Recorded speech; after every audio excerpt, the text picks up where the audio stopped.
ఇక్కడ దుకాణాలు పెట్టొద్దని ఎలగొట్టిండు సుందరరాజన్. ఇప్పుడు ఇక్కడ అంతా ఇప్పుడు ఉండే షాపులన్నీ ఫ్రీగానా? ఇవన్నీ ఫ్రీ. మేము మా ఓన్గానే కట్టుకున్నాం అన్ని. ఆయన కట్టించింది ఏం లేదు, ఆయన మాకు ఏం చేసింది ఏం లేదు. ఇక బుక్ వాక్ బుక్ అమ్ముకుంటాడు ఉంటాడు అంతే. ఇక ఫ్రీ అంటాడు, పైసలు సీక్రెట్ గా ఆయన చాలా మాట్లాడతాడు. లోపల జ్వరవాడి గుళ్ళెం పెట్టినట్ట, గుళ్ళెం పెట్టుకున్నట్ట మాకేం తెలుసు. నీ దయ వచ్చి 100 వేస్తే 200 వేస్తే 500 వేస్తే 100 వేస్తే 50 వేస్తే అన్ని అన్ని వేసుకుంటాడు, తీసుకొని పోతాడు ఇంటికి అంతే. ఇక్కడ సౌకర్యం బయట ఏమీ లేదు. Hi sir. 7వ తారీఖునో ఏదో వచ్చినా అన్నారు సార్, మాకైతే అసలు తెలియదు. లోపల గొల్లెం పెట్టి పంతులను అరిచినట్టు కొట్టినట్టు ఏదో చేసినట్టు మేమైతే చూడలేదు. ఆయన కూడా సమాధానం ఏం చెప్పలేకపోయిండు. భగవద్గీతలో 9వ స్థానము 16వ స్థానము 14వ స్థానంలో అతడు మాట్లాడినట్టు మాకు వార్తలలో వినపడదు, ఊళ్ళలో అంతే.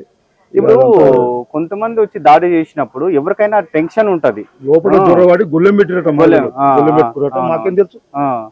ఇప్పుడు బయట ఉంటేనేమో మాకు తెలిస్తే మేము వృత్తం కూడా దగ్గర, కానీ మాకు తెలియదు సార్ అసలు. ఇప్పుడు వాళ్ళు భక్తులు అనుకున్నారు మీరు కూడా, అందరు ఎవరు ఎట్లయితే సీక్రెట్ గా ఆయన చాలా మాట్లాడతాడు. ఇక్కడ నేను జాతర దాయిచ్చిన, ఇక్కడ ఓడి దాగలే. మేము పోతే కూడా గుళ్ళెం పెట్టుకొని మాట్లాడి నేను చైర్మన్ అంట. నువ్వు ఓన్ చైర్మన్ అని అడిగినా, సుందరరాజన్ పెద్ద మంచి ఆయన, నువ్వు ఓన్కి చైర్మన్ అని కూడా అడిగిన నేను ఆ రోజులలో. అట్లా గుళ్ళాలు పెట్టుకొని ఏం మాట్లాడుతున్నాడో మాకేం తెలుసు. అట్లా మేము అనుకో, మేము ఓ కూడా అట్లా దేవాలయంలో పోతాం, మనం పంతులతో ఇంట్లో పోయి దౌర్జన్యంగా మాట్లాడిన మనకేమో అంతా. వాళ్ళు దోస్తులు చుట్టాలో పక్కాలో మాకు అసలు తెలియదు.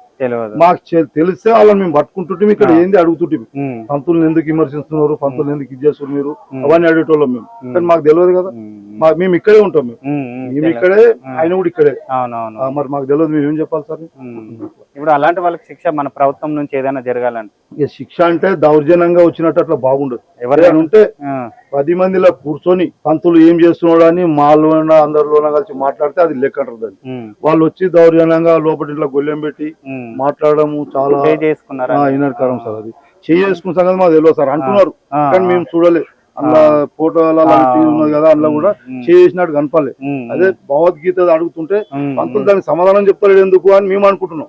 ఈయన కూడా పంతులే గొప్ప అంతా చదివినోడే, దానికి సమాధానం చెప్పాలి కదా అని మేము అనుకుంటున్నాం. కొట్టినైతే మాకు తెలియదు. అంటే ఇప్పుడు వాళ్ళ దగ్గర వేరే ఆయుధాలు ఉంటాయి కదా, భయపడిపోయింది ఆ టెన్షన్ అనేది. ఇప్పుడు వయసు పెద్దగా అయింది కదా, భయపడిందని ఆయనకే తెలియాలి. ఆయన కూడా పెద్ద మంచి కదా, ఆయన చిన్న పిల్లాడు ఏం కాదు కదా, బాపనైనా ఆయన కూడా సమాధానం చెప్పాలి.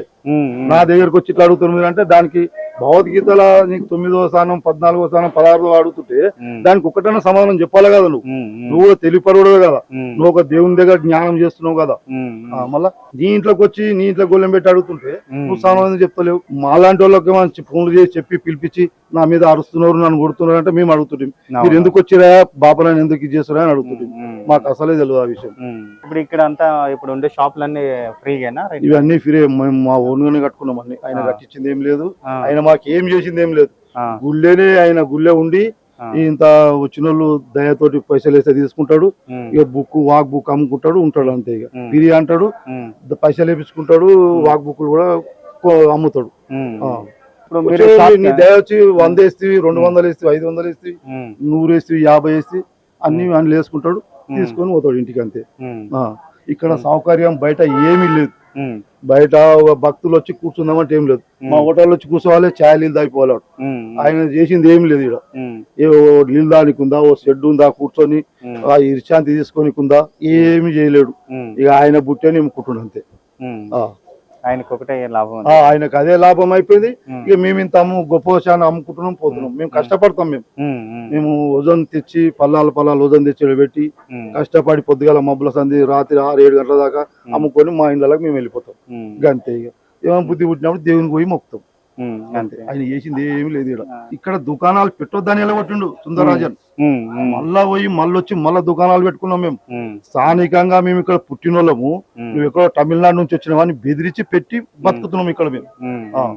ఇక్కడ నేను ఎంపీటీసీ తండ్రిని, మా కొడుకు ఎంపీటీసీ. ఎవరైనా జరగదు పంతుల్లాగా ఉండడానికి అంతనే ఉంచినాం మేము, పెద్ద మనిషి లాగా అంతనే ఉంచినాం. కానీ ఈ విషయాలు జరిగేది మాకు తెలియదు, జరిగిపోయింది. Okay, thank you sir.